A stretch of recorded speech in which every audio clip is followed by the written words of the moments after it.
Me llamo Mario y no entiendo del todo lo que pasó. A veces amanezco con la garganta oliendo a parafina y basta para regresarme allí. Fue en 2018, en un ejido entre El Salto y La Libre Durango, Mazatlán. Velamos a mi primo Ismael en la sala de su madre porque la capilla estaba cerrada. Sillas plegables, café de olla áspero, coronas con listones torcidos. La casa se volvió un cajón tibio con respiraciones. El hombre apareció como si hubiera estado siempre, alto, traje negro, quieto en la esquina junto al Sagrado Corazón. No hablaba ni pedía asiento. Nadie lo presentaba. Evité mirarlo, pero cada vuelta con el termo lo encontraba igual, clavado, con la mirada en la caja. Una tía cambió de banquito para no tenerlo a espaldas. La cera de una vela bajaba en un hilo recto que no tocaba nada. A las 3, cuando el viento movió las campanas, un primo grabó para los ausentes. Recorrió la sala, rostros cansados, manos sobre las rodillas, la caja con su cruz. Busqué al hombre en la pantalla. No estaba. En el cuadro, sí, en la esquina, no. Salí al patio, miré entre los carros y volví.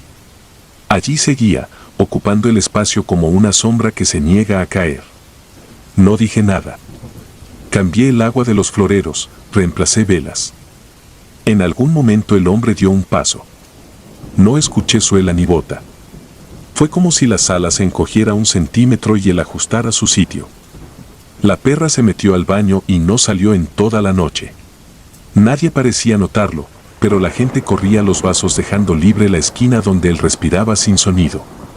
Al amanecer llegó la carroza, pero echó humo y el chofer dijo que nos alcanzaba en Villa Unión. Acomodamos la caja en la camioneta y salimos antes de que pegara el sol. La Libre se toma donde empiezan las curvas del Espinazo del Diablo, así que avanzamos con neblina baja. Íbamos mi hermano al volante, mi tía en medio y yo pegado a la ventana, sosteniendo la cinta que aseguraba la tapa. En el kilómetro 167 vi a un hombre de traje oscuro parado junto a botellas aplastadas. No hizo señas ni miró. Solo estaba. No quise decirlo. Mi tía me apretó el brazo sin verme. En el espejo lateral, por un segundo, una figura alta ocupó la banca trasera. Al voltear solo había listones verdes. La radio perdió las estaciones y agarró un rezo en latín. El velocímetro temblaba. Paramos en una capillita para tensar las cinchas.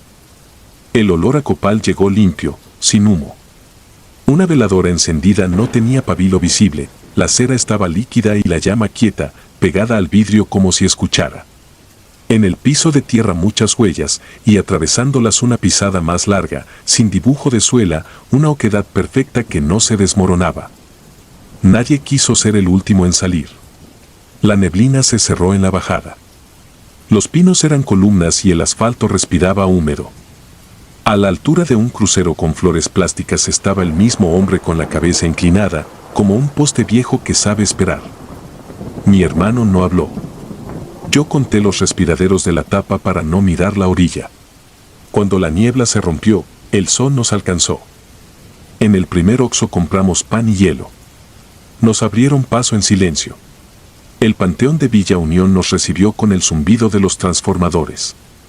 La puerta de lámina estaba abierta, pero la capilla seguía clausurada con cinta amarilla. Caminamos entre lápidas nuevas y cruces sin nombre. La tierra estaba blanda. Los sepultureros abrieron espacio a prisa porque había otros entierros. Mientras bajábamos la caja con mecates, recortada contra la luz, una sombra alta e inmóvil parecía esperarnos en la entrada. Cuando la gente se dispersó, quedamos mi hermano, 2 compadres y yo para echar la última tierra. El sol de las 12 partía la nuca. Me agaché a acomodar un listón y la vi, la misma oquedad larga de la capillita, hundida en la tierra blanda, como si alguien se hubiera sostenido ahí sin peso pero con forma. Encima, un rastro fino de cera seca pegado al terrón. Antes de salir pagué el registro en la oficina. En la pared, junto a un calendario de santos, había un corcho con hojas amarillas. Un recorte viejo hablaba de un accidente en 1999 en el kilómetro 167, una camioneta que llevaba a un difunto se quedó sin frenos. En la foto borrosa, al borde del camino, un hombre alto con traje oscuro miraba la caja sobre una banqueta. No se le veía la cara, solo el perfil recto y la línea de los hombros. No quise comentarlo. Esa noche, de regreso a Durango, escuché un crujido de cinchas en la caja de la camioneta, como quien suspira. En el retrovisor, durante un segundo, una sombra ocupó el asiento central donde por la mañana había ido mi tía. Parpadeé y la banqueta volvió a estar vacía. Manejé despacio. En la salida a la colonia, un perro me miró sin ladrar. El viento traía olor a copal sin velas encendidas en la calle. Días después, mi primo compartió el video del velorio. Lo vi en pantalla grande. La cámara recorre y, al pasar por la esquina del cuadro, la imagen titila y se aplana, como si algo muy alto cruzara frente a la lente y el sensor se quedara sin aire. El audio abre un pozo sin ruido. Las llamas no se mueven. La de la vela más cercana se inclina hacia la esquina donde no se ve a nadie. Luego todo vuelve a su sitio y nadie comenta. No sé si el hombre siguió a Ismael o si nos midió a nosotros. No sé si las carreteras guardan a sus muertos como quien guarda piedras en la bolsa o si los velorios abren un hueco por el que entra lo que camina a la orilla de las curvas. Solo sé que, desde entonces, cuando paso por el kilómetro 167 desacelero sin pensarlo y miro hacia la banqueta y siento que allí sigue. Y al llegar a cualquier velorio busco la esquina, no para comprobar nada, sino para saber por dónde entra el silencio. Desde esa noche dejo una veladora encendida en la cocina hasta el amanecer. No porque crea que alumbre a nadie, sino para reconocer el olor cuando regrese y no confundirme si alguna vez se sienta a mi lado sin salir en ninguna cámara. Lo sé por el olor. Sí.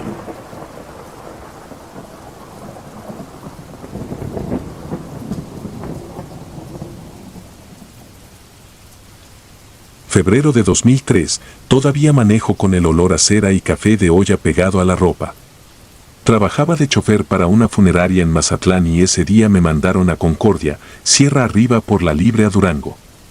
Un hombre de los Armenta había muerto temprano, el cuerpo salió del hospital con formalina fresca y camilla fría, y la familia quiso velarlo en su casa, como se hace siempre, con sillas de plástico prestadas, un toldo de lona, veladoras de supermercado alineadas contra la pared y un rosario cantado por una señora que sabía perder el tono sin perder el paso. Yo descargué el ataúd con un ayudante, lo asentamos sobre dos caballetes y la noche se fue apretando alrededor de la sala como si respirara despacio.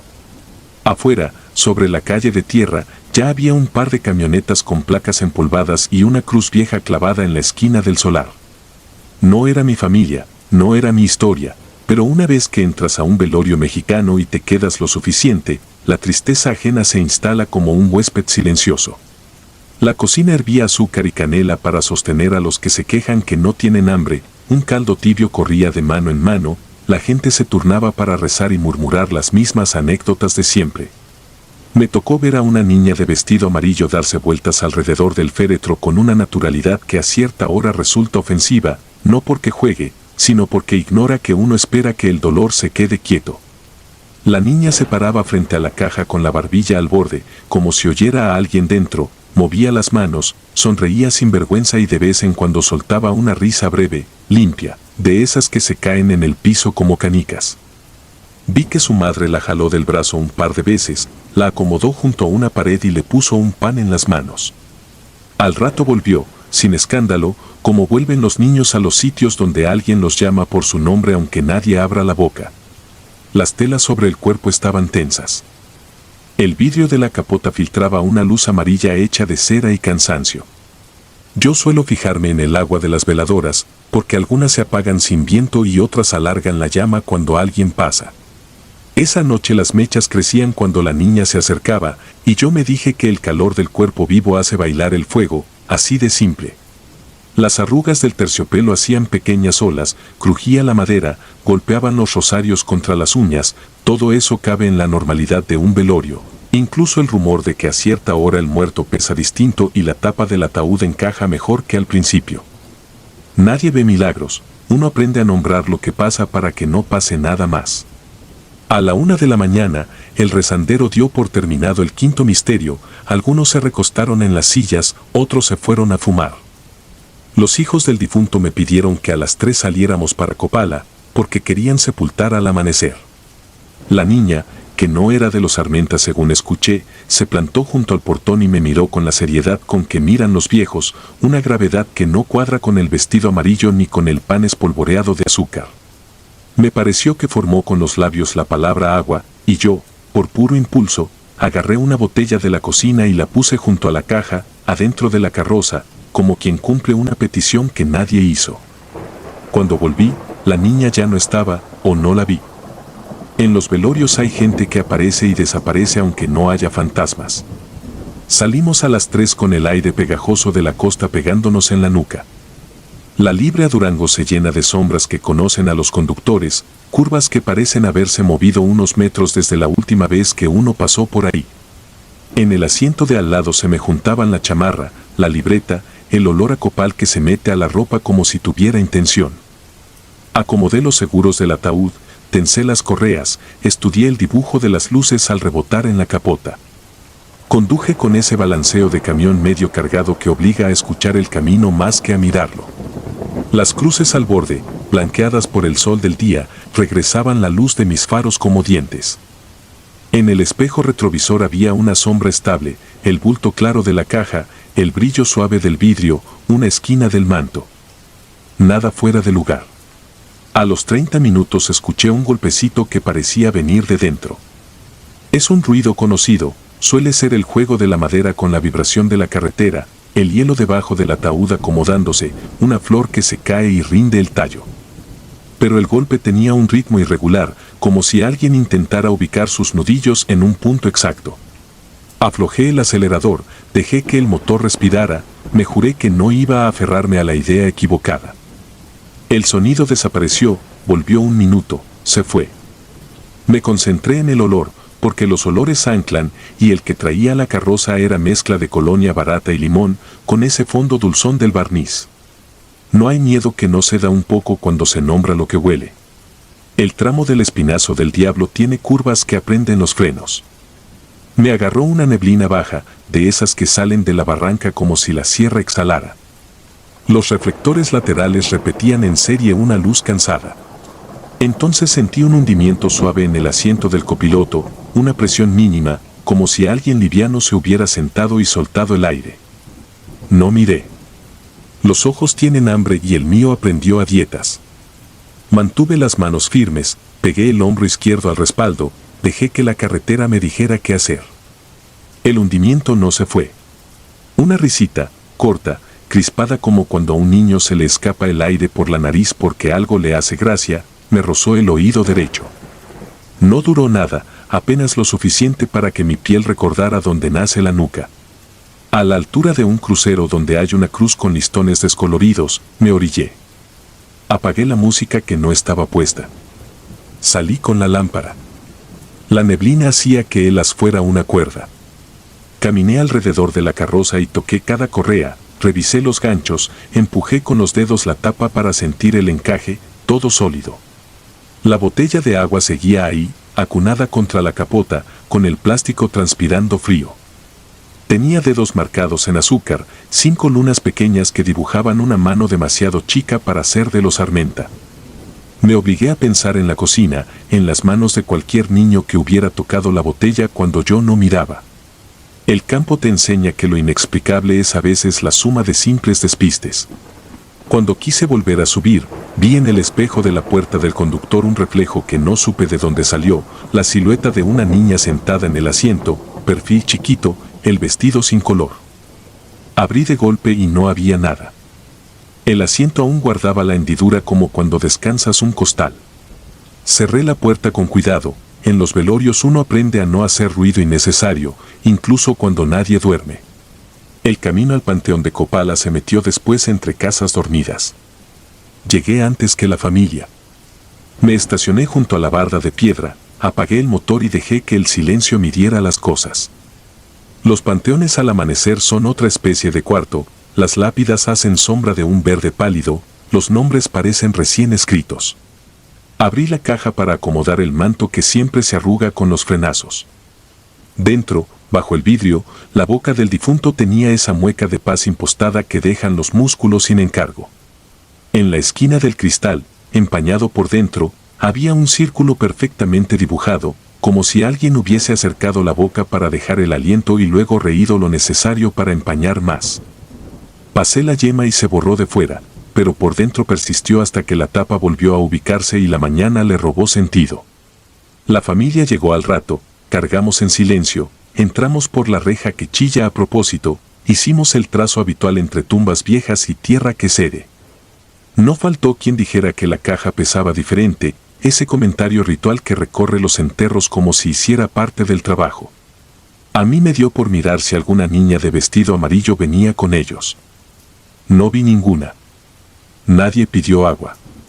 Haría demasiado ruido si lo hiciera. Cuando todo terminó, me quedé afuera, junto a la carroza, esperando el recibo que siempre tarda. Un señor se arrimó para agradecer en nombre de la familia, me contó que la casa donde velaron era prestada, que la dueña había perdido a una hija pequeña hacía años, que por eso en la cocina siempre hay pan y agua en una esquina y un juguete viejo que nadie tira. No busqué sentido, no ataqué con preguntas. En estos oficios se respeta la versión de la gente como si fuera su único abrigo. Regresé por la misma carretera con el sol moliendo la neblina. En el asiento del copiloto quedó, adherida al vinil, una brizna de papel dorado, de esas que se pegan a los dedos cuando uno arranca el confeti de Navidad o el adorno de una corona. La quité con la uña, la guardé en la libreta sin razón. No volví a ver a la niña. Tampoco dejé de escuchar, algunas noches, al tomar una curva conocida, esa risa corta que encaja en el hueco del oído como un aviso. A veces la ignoro, a veces le dejo una botella de agua al lado, porque en la carretera todos somos velorio de alguien y hay acompañantes que no piden permiso. Con el tiempo, uno se acostumbra a nombrar las cosas para que no te nombren primero. Llamé golpes a los golpes, peso al peso, vapor al empañado, memoria a la hendidura del asiento, azúcar a las lunas de la botella. Lo demás quedó suspendido en el tramo entre Concordia y Copala, donde el asfalto repite el mismo bache y el mismo rezongo, y cada cruz al borde del camino sostiene una vela que nadie enciende y sin embargo arde cuando pasas.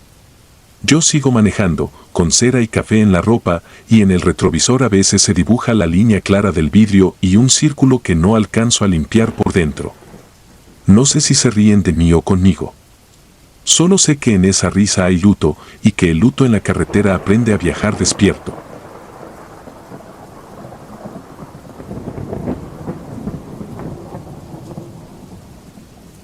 Cortejo hueco.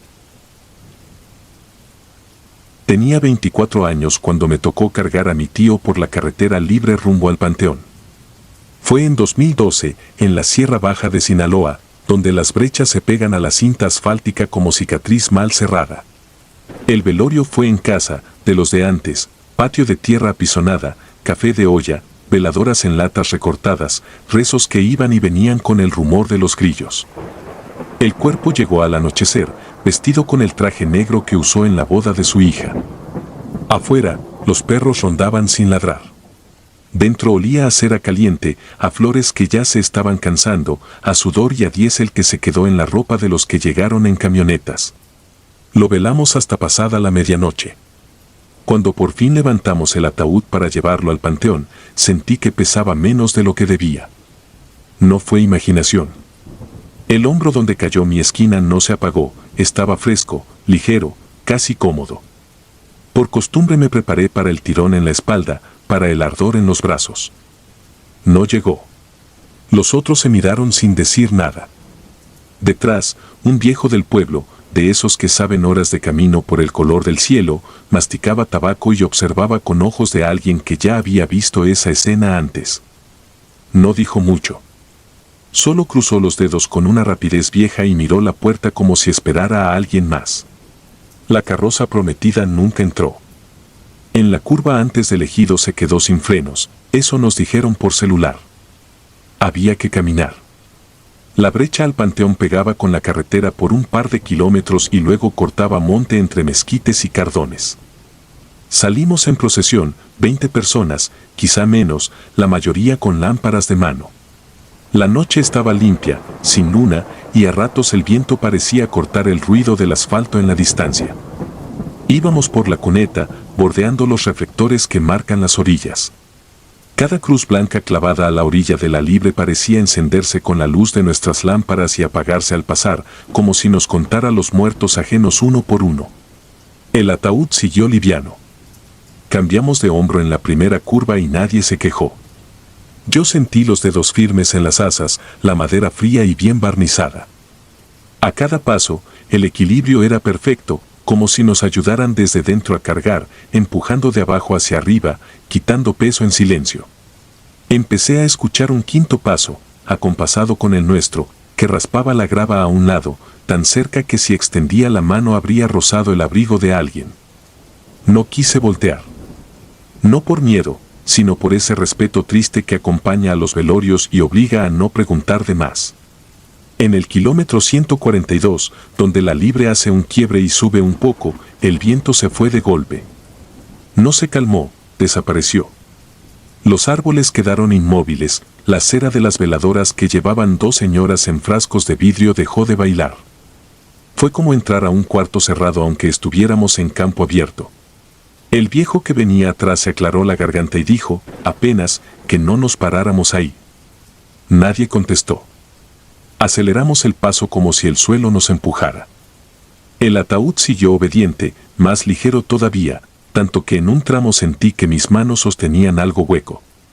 En la segunda cruz grande de metal, la que tiene una placa abollada por los choques y una cinta azul pálida amarrada, noté que la cinta estaba limpia, sin polvo. Imposible, pensé. Llevaba meses ahí, la vi en Semana Santa. Ahora brillaba como recién lavada. Había un detalle más, junto a la cruz, la tierra parecía dormida, lisa, como si alguien hubiera estado sentado un rato y se hubiera levantado deprisa al oírnos. No dije nada. En los velorios se guarda la boca por costumbre y por miedo a romper el equilibrio de los vivos. Entramos a la brecha. El monte cerró el ruido de la carretera y nos dejó solo con nuestras pisadas. Aquí el silencio pesaba más que el ataúd. A lo lejos, los ranchos apagaban sus últimos radios. Un burro rebuscaba en un arado. El camino tenía marcas de llanta vieja y unas huellas más chicas, descalzas, marcadas solo por el arco del talón y la curva de los dedos. Alguien apuntó la lámpara y las huellas se perdieron en un charco sin agua, una sombra de humedad que no tenía de dónde venir. Seguimos. En una subida de tepetate, el ataúd por fin pesó. No como debía, sino de golpe. Mis manos bajaron, la madera me mordió los dedos. El de enfrente soltó una maldición corta, el tipo de palabra que se dice sin viento para que no la oiga el cielo. Aguantamos. 3 pasos, 4, y el peso desapareció otra vez como si alguien se hubiera bajado en la orilla del camino. En ese momento arrastré los ojos, contra lo que me había prometido, hacia el lado derecho, al pasto con espinas.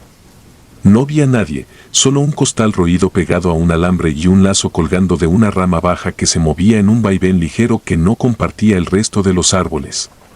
El viejo alcanzó la esquina trasera izquierda y puso la mano en la tapa, no para sostener sino para palpar, como se mide el calor de una estufa.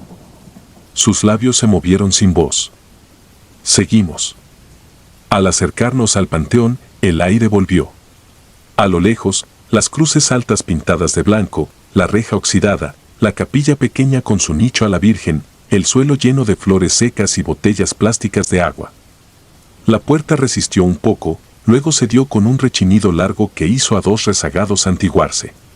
Adentro, la sombra tenía otro peso, olía a tierra fresca, a agua guardada, a algo que no levanta polvo. Llevamos al tío a su fosa. El sitio estaba listo desde la tarde. La lámpara de mi primo alumbró la lápida provisional. El nombre estaba escrito con plumón, su nombre, su segundo apellido mal puesto como siempre, el que él odiaba. Al bajar el ataúd sobre las sogas, volvió el golpe de peso, esta vez sostenido, brutal, como si la madera fuera hierro. Nos cambiamos de manos. El sudor apareció tarde, de un jalón. El viejo nos detuvo con la palma abierta. Señaló, no al hoyo, sino un par de tumbas más allá. En una lápida vieja, de concreto cuarteado, descansaba una cinta azul pálida amarrada como la de la carretera. Era idéntica. El nudo, la falta de polvo, ese brillo como húmedo.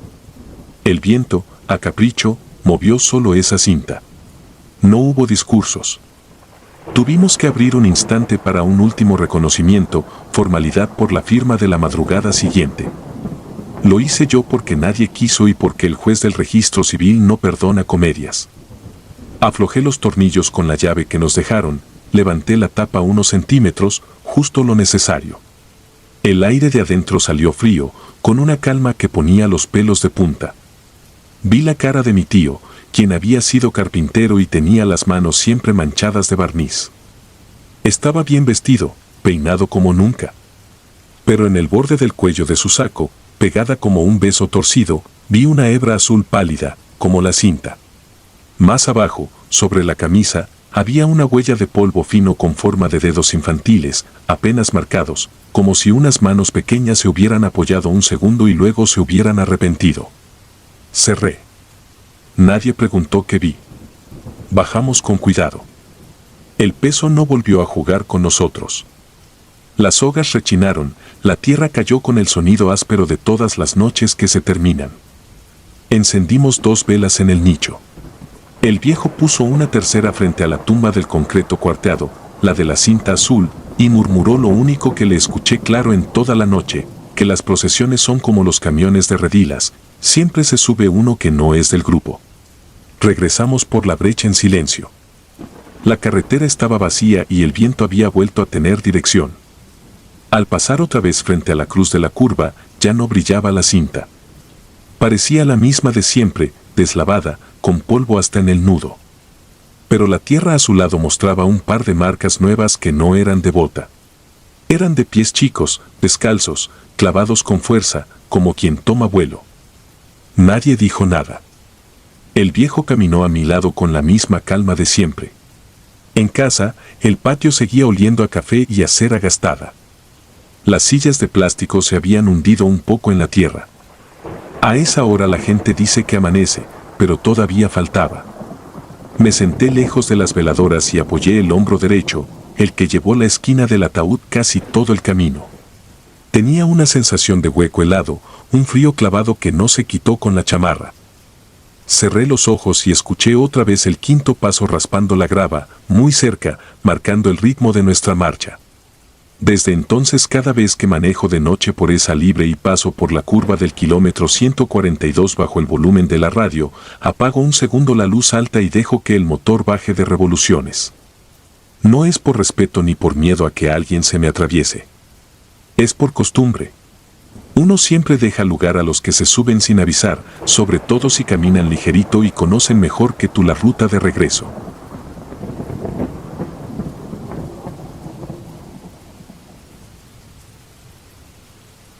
Aliento en la libre. Yo era chofer de carroza fúnebre en 2001 y conocía cada bache de la libre que va de la Cruz a Elota.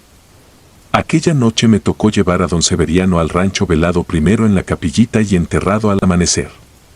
La funeraria olía a formol, café de olla y azahar caliente bajo un foco. Una lona de propaganda hacía de techo, el viento la golpeaba y dejaba caer polvo fino sobre las sillas plegables. La gente murmuraba despacio con esa prudencia que se aprende de niño, el rosario entre los dedos y la mirada clavada en el suelo. El féretro era de madera con ventana de vidrio. La viuda quiso verlo una última vez. Se abrió la tapa, se acomodó el traje, se alisó el cabello pegado por el ungüento. Cuando empujaron la tapa para sellarla, se oyó un suspiro largo y profundo, como si el pecho olvidado reclamara su turno. Las flores encima se inclinaron, no por corriente sino por paso. Nadie gritó. Algunos rezaron más rápido, otros prefirieron callar. En los velorios se admite el silencio y también el miedo, pero se aprende a que nadie se quiebre. Me quedé junto a la puerta tratando de explicarle al vidrio el empañe.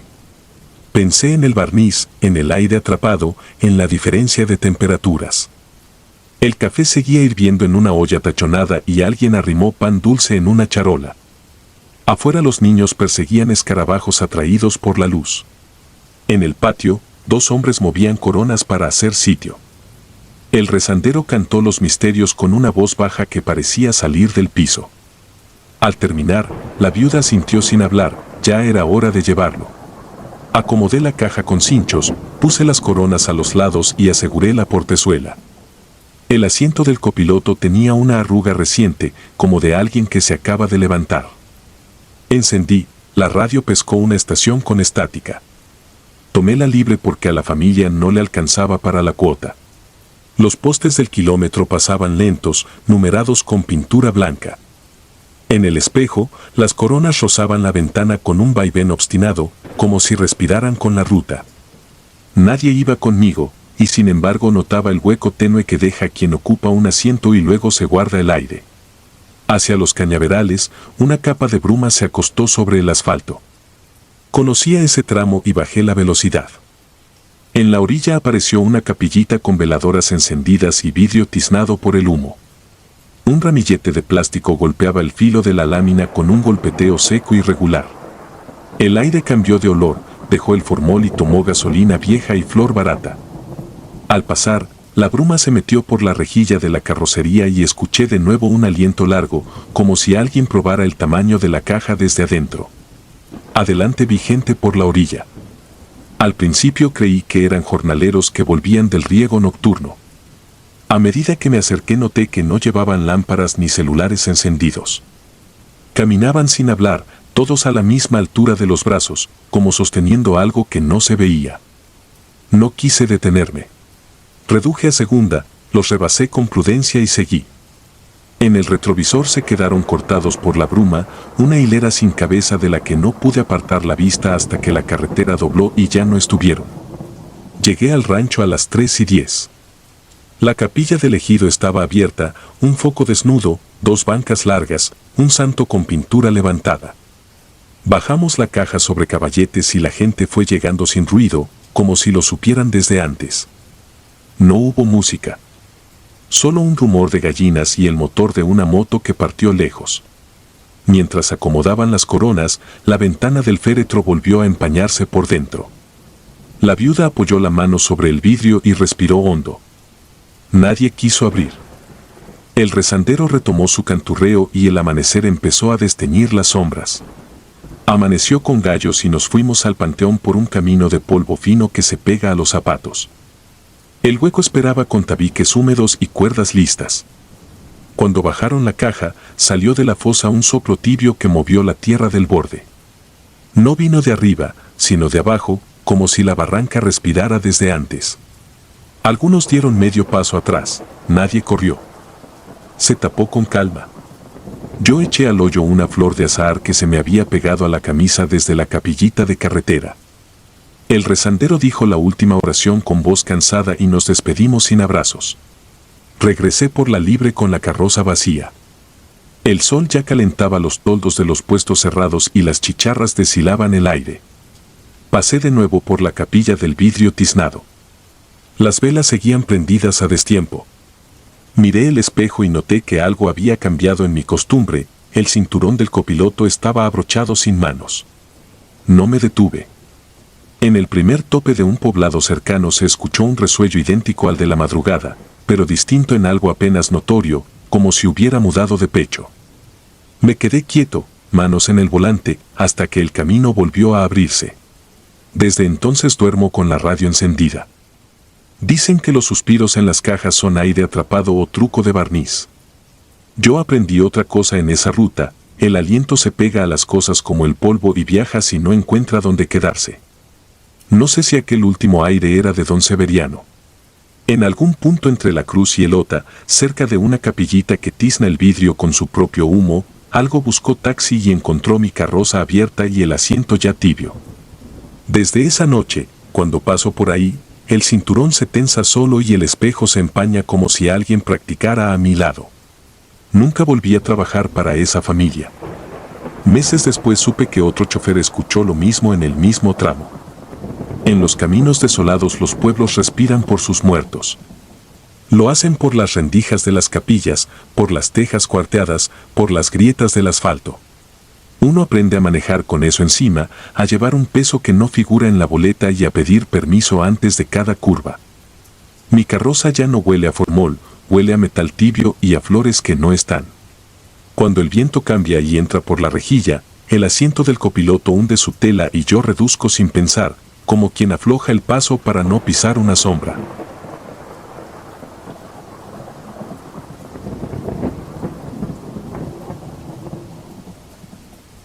El juego del silencio. No doy mi nombre porque todavía trabajo en esto y uno aprende a callar. En 2019 me tocó montar un velorio en la capilla pequeña de San Miguel Contla, en Tlaxcala. El difunto era don Evaristo, albañil, 70 y tantos, muerte súbita en la obra. Lo llevaron embalsamado desde la agencia de Apizaco, con tapa de vidrio abatible y herrajes nuevos. Yo me encargué de la mesa con el retrato, los cirios, las coronas, el café tibio que siempre sabe a lo mismo, la hielera a los pies del ataúd para mantener fresco el ambiente, y ese orden mínimo que hace sentir a la gente que hay control, aunque por dentro todo tiemble. Llegaron parientes de todos lados. Sonaba una bocina con rezos grabados, una letanía interminable que a veces se cortaba por mala conexión y volvía en otra estrofa. Se repartían vasos de unicel con ponche de canela. Hacia la medianoche, los más grandes platicaban bajito y los niños corrían como si fuera una tarde cualquiera. Uno de ellos, de 5 o 6 años, nieto del difunto, se instaló a jugar en el pasillo que quedaba entre las bancas y el féretro. Le daban un trompo de plástico y lo hacía bailar junto al vidrio, mirándolo de reojo como si esperara aprobación. La madre lo regañó al principio, después lo dejó. En los velorios la gente se acostumbra a que los niños respiren donde a los adultos se les atora el pecho. Yo vigilaba el nivel de las velas y la distancia de las flores para que el calor no reblandeciera el barniz de la caja. El ventilador viejo de la sacristía soltaba ráfagas intermitentes y movía el olor a cera, crisantemos y algo más que no nombro por respeto. La tapa de vidrio tenía un cerco de goma nueva que hacía un sellado perfecto. Dentro, don Evaristo tenía las manos cruzadas sobre un rosario de madera, la boca cerrada con sutura tan discreta que un ojo profano juraría que descansaba. No había nada que mirar salvo la quietud. A la 1:30 apagaron la bocina. El pueblo quedó en ese silencio raro que no es silencio, sino un conjunto de sonidos muy bajos, una moto que pasa a lo lejos, un perro que apenas ladra, el zumbido eléctrico de la lámpara. El niño seguía. Lo vi inclinarse hacia el vidrio como si estuviera escuchando algo. Puso la mano plana, en la parte donde la frente del abuelo quedaba a 10 centímetros del borde. Mantengo la imagen con detalle porque no fue un ademán cualquiera.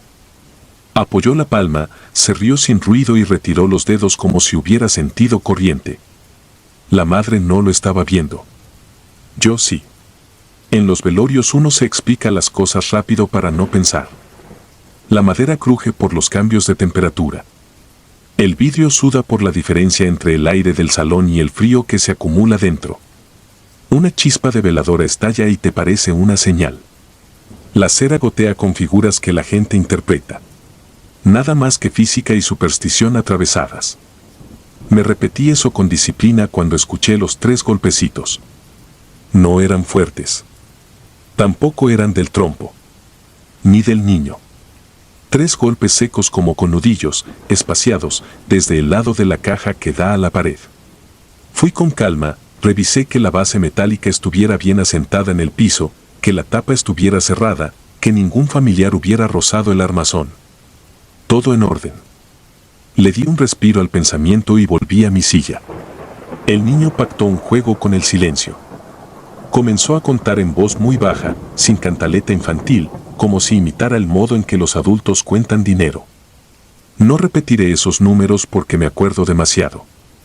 Al llegar al último, golpeó el vidrio con la uña del dedo índice, apenas un tic. Del otro lado, o eso me pareció, respondió un clic como de bolita de rosario que tropieza. El crujido de la madera coincidió, lo sé, pero la coincidencia cuando uno está cansado se confunde con la obediencia del mundo. A las 2:15 se vació la capilla. Quedaban 4 mujeres arrulladas por la banca, un señor sentado junto a la puerta, medio dormido, y yo. El niño se negaba a acostarse en la colchoneta. Se quedó de pie, un poco detrás del arreglo principal, mirando el retrato en el caballete y de reojo el cuerpo. La vela más cercana al vidrio comenzó a flamear hacia adentro, como empujada por una corriente que no venía de nuestro lado. Acerqué la mano para sentir aire. Nada. Retiré la vela unos centímetros por seguridad. Al hacerlo, vi la marca. En el vidrio, a la altura de la frente del difunto, había un círculo tenue, opaco, como cuando uno respira muy cerca en invierno. Pero adentro no hay aliento. Adentro solo hay madera, paño, el plástico transparente bajo la cabeza y la cara ya fija. El círculo tenía, por dentro de su borde, dos trazos muy finos curvos, como si hubieran dibujado un número pequeño. Volví a mirarlo después de parpadear 2 veces. Seguía ahí. Puse la linterna del celular en diagonal. El haz de luz reveló algo más, unas líneas más débiles, verticales, paralelas, a la altura de los dedos del difunto, como el rastro que deja el roce de cuentas de madera sobre vidrio. No me alarmé. Me repetí que el rosario podía haber quedado encimado durante el traslado, que algo del aceite de las manos embalsamadas había manchado, que el calor del salón hacía extraños a los reflejos. El niño sonrió de costado. No a mí. Al vidrio. Me acerqué con la excusa de enderezar la corona. No quería dirigirle la palabra porque a los niños se les pegan los miedos que uno pronuncia. Él levantó el trompo y lo dejó girar sobre la madera de la base. Miró el rosario inmóvil y comenzó otra cuenta muy baja. Cuando lo vi detenerse, pensé que iba a golpear de nuevo. No lo hizo. Se quedó quieto como escuchando detrás de una puerta. Y entonces sonó una vez más, no en la madera, no en los herrajes, sino en la superficie del vidrio, del lado de adentro, un tac. Pequeño. Ínfimo. Pero colocado en el sitio exacto donde antes había quedado el círculo opaco. No dije nada. Caminé hacia la puerta por la necesidad de hacer algo y le pedí al señor medio dormido que me ayudara a mover una banca. Quise romper el hechizo con ruido. Cuando arrastramos la banca, una de las mujeres se despertó y el niño se apartó por primera vez de la caja. Fui a la mesa del café, serví 2 vasos que no tomé. Volví y me planté junto al caballete para observar sin que pareciera que observaba. Los golpecitos no se repitieron. Solo la respiración de quienes dormían, el ventilador, los insectos atraídos por la luz que se pegaban a la pantalla de la lámpara y morían chamuscados dejando ese olor corto a polvo quemado. A las 3:11 me quedé solo de verdad. El señor se fue a fumar afuera, las mujeres roncaron sincronizadas. El niño, por fin cansado, se sentó en el escalón, trompo en el piso, la cabeza apoyada en el costado del féretro. No cerraba los ojos, pero tampoco parecía despierto. Me dediqué a revisar los niveles de cera. En la bandeja de la vela principal se había formado una figura perfecta, una espiral que bajaba como un caracol. No fui el único en notar lo raro. El niño levantó los dedos y en el aire dibujó el mismo caracol, como si copiara. Se rió una vez, sin voz. Hice memoria de lo que había firmado al recibir el cuerpo. Entregado con anillo de matrimonio en la mano izquierda, dije en mi cabeza el dato como para amarrarme a algo concreto. Miré los dedos. Allí estaba el anillo, opaco en su metal barato. A su lado, entre los nudillos, algo redondo y transparente que no estaba antes. Era una canica. Verde con una vena blanca, de esas que venden afuera de la escuela. No pude culpar a nadie sin acusar al aire. La tapa de vidrio había permanecido cerrada desde que llegaron. Los tornillos de la abrazadera seguían intactos. La madre del niño dormía lejos. La canica reposaba a mitad de camino entre el dedo y el rosario, atrapada como si se la hubieran acomodado con paciencia por dentro. La quise sacar por protocolo. Abrí los seguros, levanté el vidrio, incliné apenas para no mover la cabeza. El niño levantó la mirada, sin moverse del escalón. Tomé la canica con 2 dedos y la deposité en la bandeja de la vela. Cerré. Volví a apretar los herrajes. Fui a ponerme gel en las manos para disfrazar el temblor. Cuando regresé a mirar, la canica no estaba en la bandeja. Rodó, pensé. Busqué en el piso, bajo la mesa, entre los arreglos. Nada. Volví a asomarme al interior y sentí cómo me apretaba el estómago ese tipo de certeza que uno niega de oficio. La canica volvía a estar entre los dedos del difunto, ahora encajada más arriba, tocando el anillo. Me quedé un buen rato con la frente caliente y las manos frías. No hice más intentos. Los profesionales aprendemos a distinguir lo que pertenece al trabajo de lo que pertenece a otra cosa y, cuando se trata de otra cosa, uno cumple con el rito y después se va. Dejé la canica donde estaba. A las 4 se encendió la bocina otra vez con otra tanda de rezos. La gente comenzó a despertar como si alguien los hubiera empujado. Un señor que no había visto llegó con un paquete de pan y preguntó por el niño. La madre lo acomodó sobre una colchoneta. El niño abrió los ojos de par en par, caminó hacia el vidrio y le habló al retrato del caballete, no a la caja, con una seriedad que no he vuelto a ver en ningún rostro infantil. No repetiré las palabras. No hacían falta. Cuando amaneció, alguien quiso abrir la tapa para ponerle un escapulario. Le pedí que no, que por el sellado, que por higiene, que por lo que usted quiera, pero no. Me miraron raro y obedecieron porque en los velorios la autoridad es del que sostiene los herrajes. A las 11 pasadas subimos la caja a la carroza. En el panteón, antes de bajar, el nieto se adelantó y se paró donde yo tenía que poner las manos. Lo movieron con suavidad. Él extendió la palma hacia el vidrio y sonrió de medio lado. La canica apareció del otro lado, en el hueco de los dedos del abuelo, haciendo un brillo de vidrio barato que no existía cuando llené el formulario de recepción. Nadie más lo notó o nadie quiso decirlo. Hicimos el entierro. Eché la primera balada por costumbre vieja. Alguien gritó que el trompo se había quedado en la capilla. La madre se encogió de hombros. Son cosas. Con el sol encima, el aire perdió el olor a vela y a flores. Yo firmé el acta de entrega y pensé en la noche, en los 3 golpecitos, en la espiral, en el círculo tenue sobre el vidrio. Pensé en el niño copiando en el aire, en la canica que volvía a su lugar sin que yo pudiera evitarlo. Pensé, sobre todo, en cómo el silencio adopta la forma que uno le da cuando tira una cuerda al monte y espera que alguien del otro lado la jale. Hay juegos que no deberían empezar en una capilla. Hay voces que, por respeto, no se invocan. Yo sigo montando velorios, cumplo mis listas, cambio velas, enderezo coronas. No digo nada. Pero cuando se acerca un niño con un trompo o con una canica, aparto la mesa, desvío el paso, busco a su madre, invento un encargo. Y si alguien me pregunta por qué, digo que es por seguridad, por el vidrio, por el barniz. Lo que no digo es que a veces, en la madrugada, todavía escucho los 3 golpes espaciados en el corazón de la madera, como si alguien desde adentro me marcara el ritmo del juego. Y uno aprende a no responder. Porque la caja, cuando responde, lo hace a su manera. Y una vez que empieza, no se calla nunca.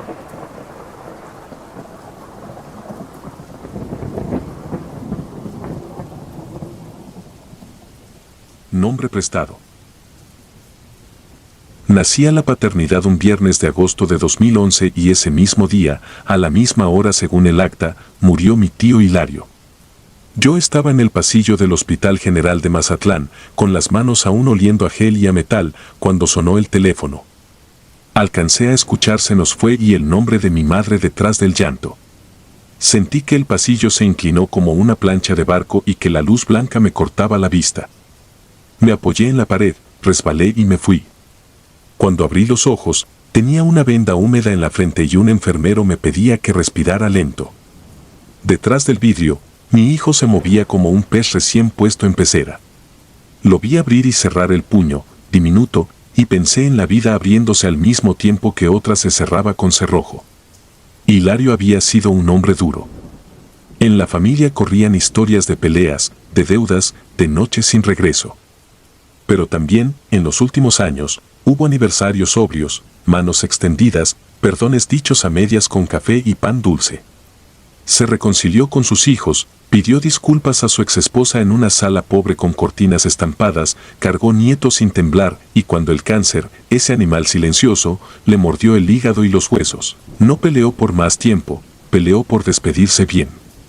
Dijo que no quería que le lloraran borrachos ni que lo velaran en su casa. Pagó en vida una capilla de velación en la funeraria del centro, San Rafael, y dejó dinero contado para flores y una banda que no tocara corridos, solo alabanzas. Lo tuvo todo calculado, menos la coincidencia de la hora. Salimos del hospital al anochecer, con el recibo del parto guardado junto a un rosario en mi cartera. El aire afuera olía a humedad y gasolina. En la funeraria había un murmullo de refrigeración y un rumor de voces rezando. El salón era pequeño, con paredes crema y vitrales con ángeles que parecían mirar hacia abajo con cansancio. Sobre la mesa, café ralo, galletas marías en un plato de plástico, un frasco con azúcar y una cucharita anudada por restos pegajosos. El ataúd, de madera oscura con barniz brillante, reposaba bajo 2 arreglos de azucenas. En la tapa, el vidrio oval para el último vistazo. Me acerqué y el olor a flores me golpeó como un mareo dulce. Hilario estaba quieto, más delgado, con la barbilla sostenida por una sutura invisible. La maquillista de la funeraria le había devuelto un color que no era suyo. Lo reconocí en los pómulos duros y en esa línea en la frente que se le formaba al levantar las cejas. En las manos cruzadas, un rosario de cuentas negras. Sentí otra vez la inclinación del suelo.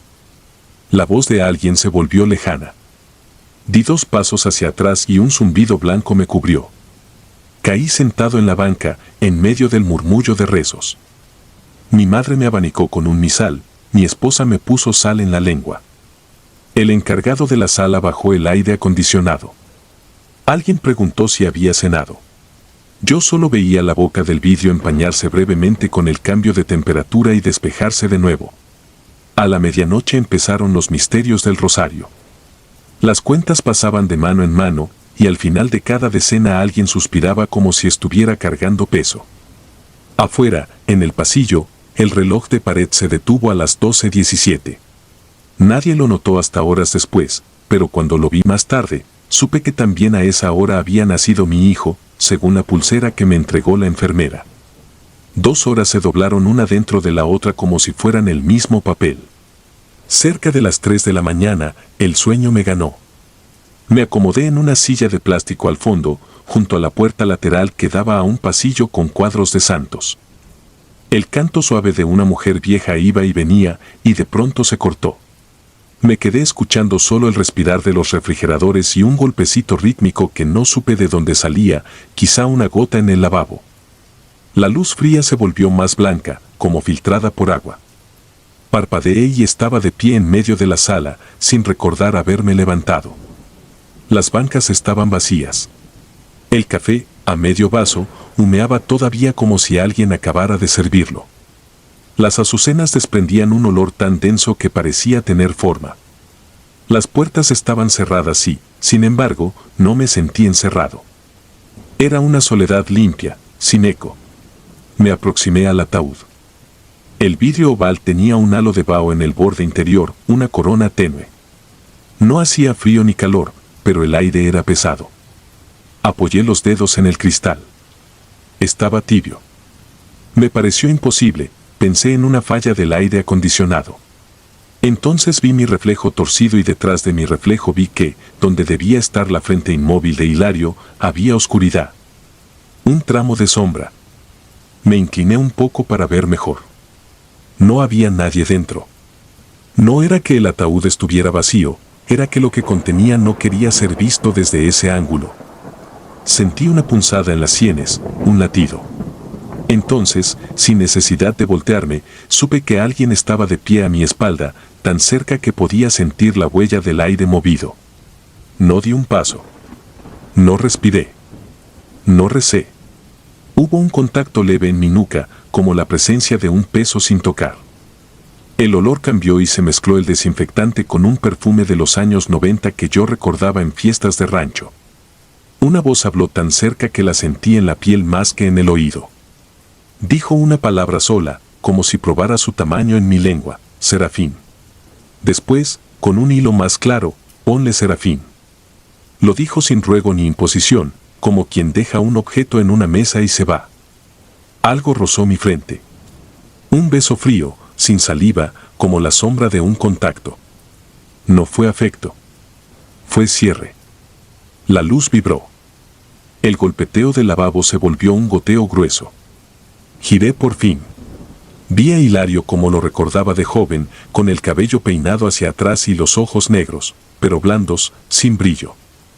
La barba sombra de 2 días, la camisa planchada que mi madre había guardado para por si un día se ofrece. La mitad de su rostro parecía más nítida que la otra, como si la luz no lo agarrara parejo. No sonrió. Me miró con una atención absoluta, esa con la que miran los muy enfermos cuando ya no les sobra tiempo para gastar miradas. Dijo, muy bajo, otra cosa, eso era mío. Y no supe a qué se refería, al nombre, al día, al aire que había respirado por última vez. Extendió la mano y yo cerré los ojos. Desperté con los dedos dormidos, clavado a la silla. Mi esposa me sacudía el hombro. Eran las 4:30 y estaban por cambiar la guardia de los rezos. Me dolía la nuca. Fui al baño a echarme agua en la cara. En el espejo, justo en el centro de la frente, tenía un círculo pálido, del tamaño de una moneda, rodeado de piel más enrojecida. Lo toqué. No dolía. No era suciedad. No era una picadura. Era como la huella de un vaso frío posado un segundo sobre una mesa caliente. Cuando salí, todos comentaban una cosa menor que se volvió importante solo para mí, el vidrio del ataúd empañado por dentro. Alguien dijo qué pasaba con los cambios de temperatura. La trabajadora de la funeraria, una mujer con uñas pintadas de rojo oscuro, destapó con una llave la arandela. Levantó el óvalo y secó la película con una toalla blanca. Al retirarla, quedó en el paño una marca redonda más densa, como si hubiera atrapado un beso. Nadie lo notó. Yo sí. La mujer cerró y aseguró de nuevo. El rosario siguió.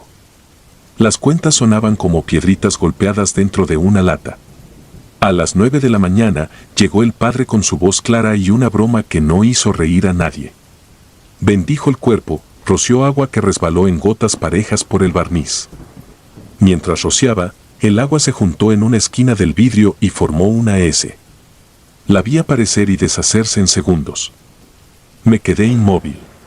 Sentí que alguien me observaba desde la pared. Era un cuadro de San Rafael, con un niño al que le sujetaba la mano para cruzar un río. En la placa de abajo, grabado en latón, estaba escrito Serafín Hurtado, donante. Me acerqué para leer mejor. Era un esboto. El nombre me golpeó otra vez. No conocía a ningún Serafín en la familia. Regresé a mi asiento sin decir nada. El cortejo salió a mediodía hacia el Panteón Renacimiento. El sol estaba alto, el aire vibraba sobre las lápidas como si hubiera estufas abajo. Los músicos tocaron una marcha lenta, sin voz.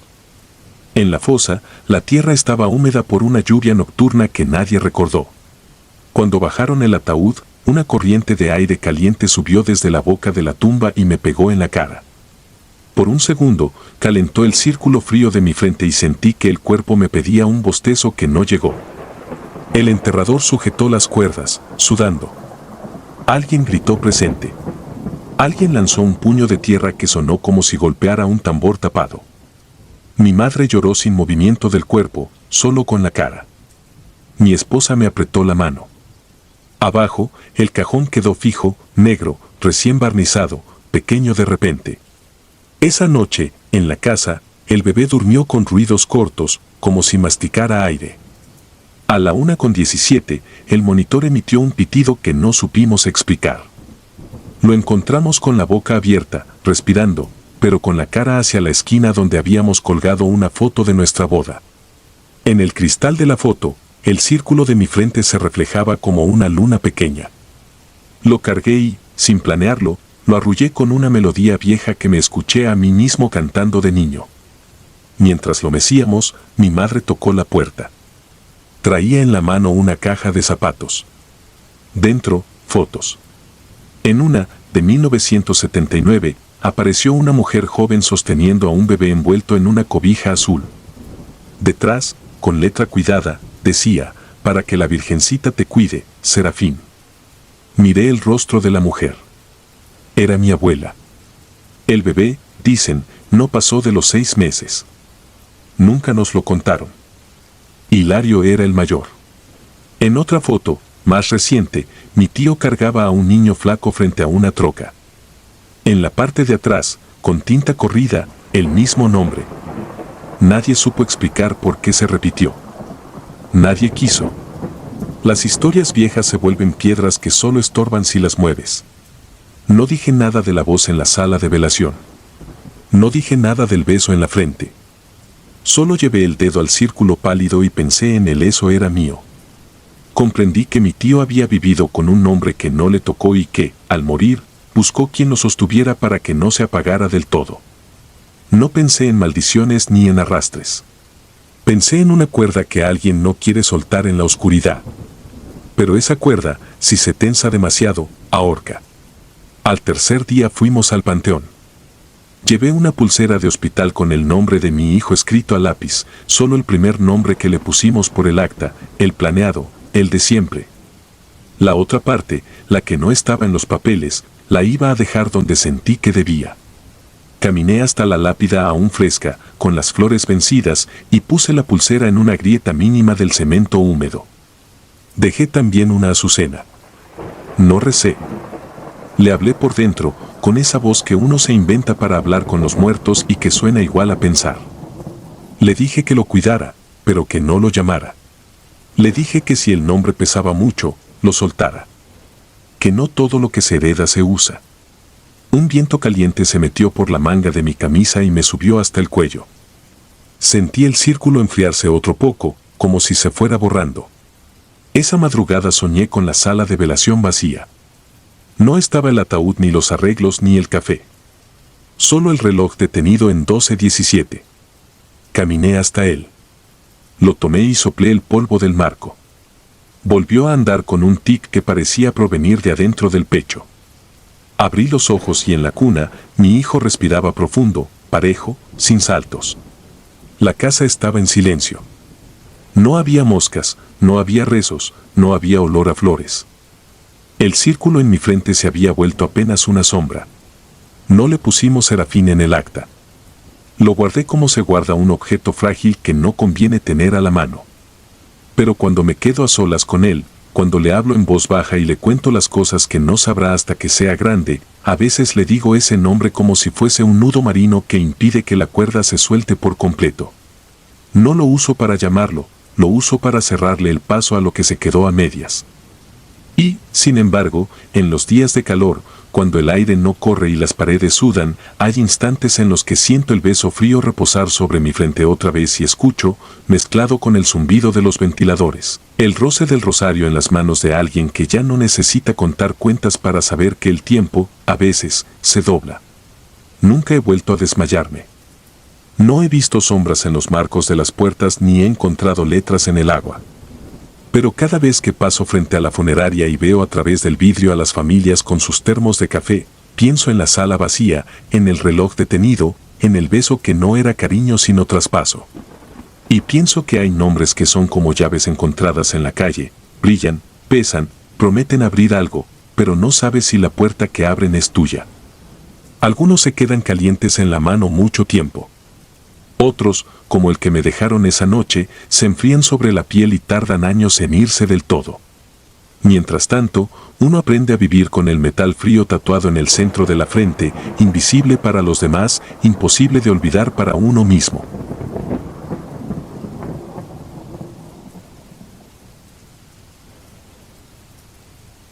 Cobro al muerto. Conduzco de noche porque aprendí que el silencio de la carretera paga mejor que el tráfico y el calor del día. Me llamo Iván y en el 2017 trabajaba un Suru blanco con el letrero de sitio pegado en el parabrisas, radio viejo, taxímetro que ya nadie respetaba y un rosario colgado del espejo, no por fe sino por costumbre. Mi ruta solía quedarse en la mancha urbana de Mazatlán, vueltas al malecón, hospitales, colonias que ya conocía de memoria, pero a veces entraban llamadas para recoger gente en pueblos cercanos, y si era tarde y la tarifa lo ameritaba, aceptaba sin pensarlo. Esa noche, una llovizna cerrada embarraba el pavimento y dejaba el olor a tierra húmeda pegado en la nariz.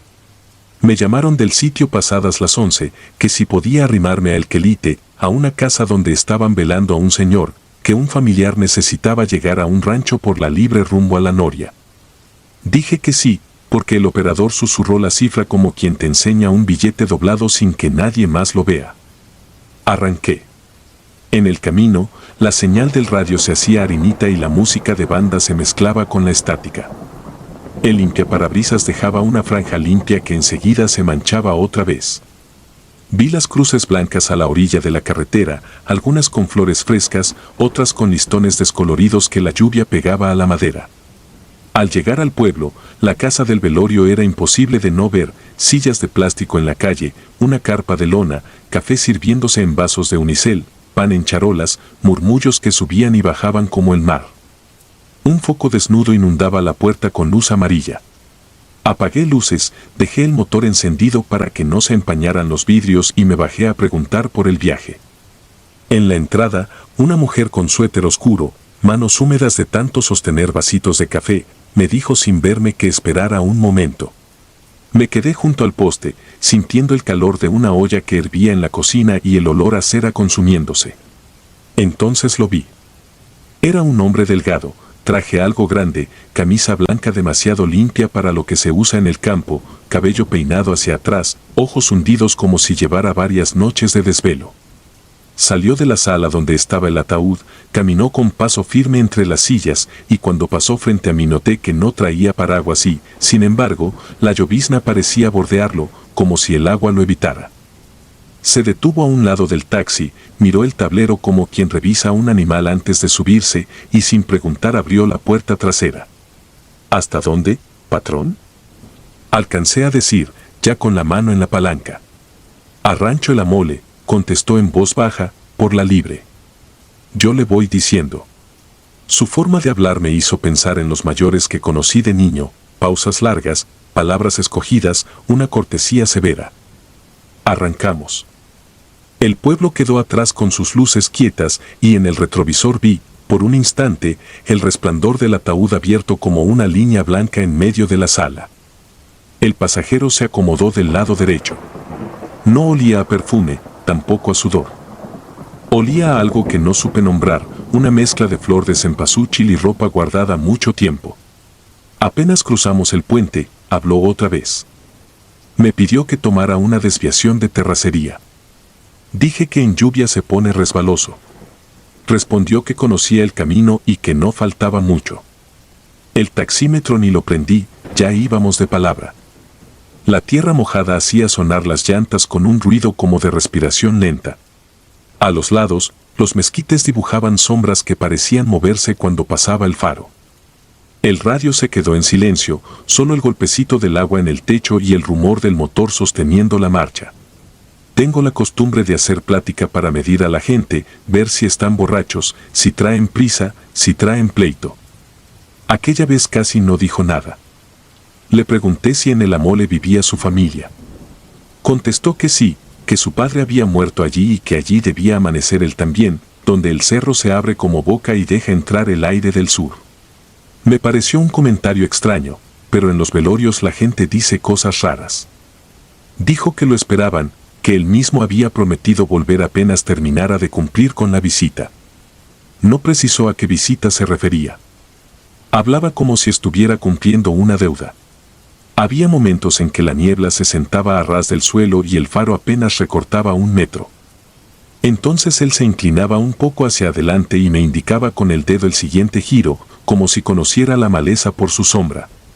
Varias veces tuve la sensación de repetir el mismo tramo, una curva amplia alrededor de un árbol seco con un listón negro amarrado, una barda de piedras apiladas con una cruz pintada a mano, un charco alargado donde siempre chapoteaba un pájaro. Revisé el odómetro, los kilómetros subían, pero los detalles del paisaje regresaban como cuando uno se equivoca de sueño y vuelve al mismo lugar. Mencioné la coincidencia con medio chiste, medio queja. Él dijo, sin mirarme, que la gente deja marcas para no perderse, que si uno se fija en una sola, todas las demás te regresan a ella. Conforme avanzábamos, el olor se hizo más intenso. No era putrefacción, nada que recordara a un animal muerto, Era algo parecido al formaldehído que usan en las salas de preparación de los funerales, pero mezclado con tierra mojada y cera apagada de golpe. Me picó la garganta. Abrí un poco la ventana para que entrara aire. No entró frío, entró un vapor tibio que me empañó los ojos. Parpadeé hasta que se me aclaró la vista. El pasajero se mantenía quieto, con las manos sobre las rodillas, pulgares cruzados, mirada clavada en la oscuridad del camino como si ahí delante alguien fuera caminando y él solo lo siguiera. Me pidió que detuviera el coche donde el cerco de alambre estaba caído. Frené con cuidado. Las luces bañaron un claro. Había una capillita de ladrillo, sin imagen, pintada de blanco, con 2 veladoras recién encendidas que la llovizna no lograba apagar, protegidas por frascos de vidrio. A un lado, un montículo de piedras. El pasajero dijo que ahí estaba bien. Que lo dejara en la orilla, que cruzaría a pie. Que regresara a la casa y pidiera su pago con la señora Leticia, que ella sabría. Que no me preocupara por el tiempo ni por el lodo, que el camino de vuelta siempre es más corto cuando uno ya llevó a alguien a su lugar. Quise preguntar por qué no traía paraguas. ¿Por qué en medio del velorio había decidido salir solo hasta ese sitio? ¿Por qué ese olor? No dije nada. Puso una mano en el respaldo de mi asiento, dedos fríos a través de la tela, y se bajó con movimientos medidos. Caminó hacia la capillita con paso regular, sin prisa, sin titubear en el lodo que a mí me habría tragado hasta los tobillos. Cuando las luces lo tocaron de lleno, vi que el traje le quedaba grande en los hombros, que el pantalón hacía una bolsa a la altura de las rodillas, que la corbata tenía un nudo ancho, flojo, como si alguien se la hubiera ajustado deprisa. No volteó. Alcancé a ver el relámpago débil de una hebilla y luego ya solo su figura recortándose un segundo y, de inmediato, no. No había arboledas ni hondonadas que lo escondieran, pero lo perdí, y la capilla quedó con sus 2 veladoras ardiendo obstinadas debajo de la lluvia. Di vuelta en U con cuidado. La terracería parecía otra, más lisa, más breve. El miedo a atorarme se fue como si alguien hubiera levantado la camioneta por mí. El radio se reanimó de golpe y empezó a escupir risas enlatadas de algún programa viejo. Llegué al pueblo antes de lo que esperaba. La casa seguía abierta, las sillas, el café, el murmullo. Puse direccional y me estacioné frente a la puerta. Entré con la gorra en la mano. Busqué a la mujer del suéter oscuro para cobrar y ya no estaba. Me acerqué a la mesa donde alguien ofrecía pan. Pedí a media voz por la señora Leticia, que me mandaron por el pasajero que dejé en el amole. El hombre del pan inclinó la cabeza como si se hubiera confundido y después señaló la sala con la barbilla. La señora es la de negro, junto al ataúd. Fue entonces cuando la vi. Era la misma mujer que antes me había pedido esperar, pero ahora con los ojos hinchados y el pañuelo apretado en los dedos. Me acerqué despacio. Noté la foto sobre el ataúd, un retrato reciente, traje, camisa blanca, corbata de nudo ancho, cabello hacia atrás. Tenía el mismo hundimiento en la mirada, la misma comisura tensa. El marco estaba adornado con un listón negro y el nombre escrito en letras doradas, Rafael Leticia Uriarte. Leí 2 veces porque lo de Leticia en medio me confundió hasta que entendí que era el segundo apellido. La fecha de defunción era la de ese mismo día, unas horas antes. Me faltó aire. Sentí el zumbido en los oídos como cuando uno se levanta muy rápido de una silla. La señora se dio cuenta de que me había quedado helado frente a la foto y se acercó. No me preguntó nada. Tal vez a esas alturas de la noche había visto suficientes rostros desencajados como para reconocer el mío. Me dijo que si yo era el del taxi, lo agradecía, porque él siempre había sido de palabra, que había prometido volver a casa antes de amanecer, que era terco para cumplir lo que decía. Me tendió un sobre ya preparado, doblado, con mi nombre escrito, como si me hubieran esperado desde antes de la llamada. Dentro, además del dinero, había un papelito recortado de una libreta de rayas. Gracias por el rodeo, compa. Es por aquí, no fui capaz de hablar. Tomé el sobre, asentí y salí sin tocar a nadie. En la banqueta me senté dentro del taxi, las manos en el volante, y dejé que la lluvia marcara ritmos en el cofre. Abrí el sobre. Los billetes estaban húmedos de una manera rara, no de agua de lluvia, sino de esa tibieza que tienen los trapos recién hervidos. El papelito estaba casi pegado a uno de los billetes, como si se hubiera secado junto a él. Lo puse en el tablero. Intenté encender el motor. Tardó en agarrar. Cuando por fin rugió, el olor en la cabina cambió, una bocanada de aire tibio, dulce, con un fondo metálico, me golpeó el rostro, y por un segundo escuché en el asiento trasero un crujido leve, como el roce de tela mojada. Me volteé de inmediato. No había nadie. El asiento, sin embargo, estaba más oscuro que el otro, como si una sombra hubiera decidido quedarse ahí a descansar. No regresé a El Amole. No podía. A la mañana siguiente, con luz y café, quise convencerme de que todo había sido un sobresalto del sueño y la carretera. Busqué el papelito. Allí estaba. Lo releí como se leen las cosas que uno sabe que no debiera leer dos veces. Guardé el sobre y el recorte en la guantera. Pasaron semanas. Una madrugada, otra vez por esa zona, sentí el impulso de volver a la capillita. Me detuve. No había veladoras. El cerco de alambre seguía caído. El montículo de piedras, el mismo. Caminé. En la tierra suelta vi marcas de suela que no eran mías, muy parecidas a las que deja un zapato de vestir cuando la goma se humedece y dibuja el relieve. Se perdían a unos metros, como si alguien hubiera continuado sin peso. Desde entonces, cuando paso frente a un velorio y el operador me ofrece una tarifa buena por un viaje a un rancho lejano, recuerdo el olor, el papelito y la manera en que el agua lo evitaba. He recogido borrachos, enfermos, parientes de guardia, y a todos los llevo donde piden, pero si en la sala hay una foto con moño negro y la corbata tiene un nudo ancho, me doy la vuelta. No lo hago por miedo a lo que pueda ver. Lo hago por respeto a la promesa que escuché esa noche. Alguien que se despide también cumple su palabra, y a veces solo necesita un desconocido que lo acerque al camino. Yo ya cobré lo mío. Él, por lo que pude notar, también. Porque desde ese viaje el taxímetro de Misuru marca kilómetros que no manejo, y por las mañanas, cuando la humedad se mete hasta los huesos, el asiento trasero amanece tibio, como si alguien se hubiera quedado sentado un rato, mirando hacia adelante, esperando a que lo lleve por fin a donde el cerro se abre como boca y deja entrar el aire del sur.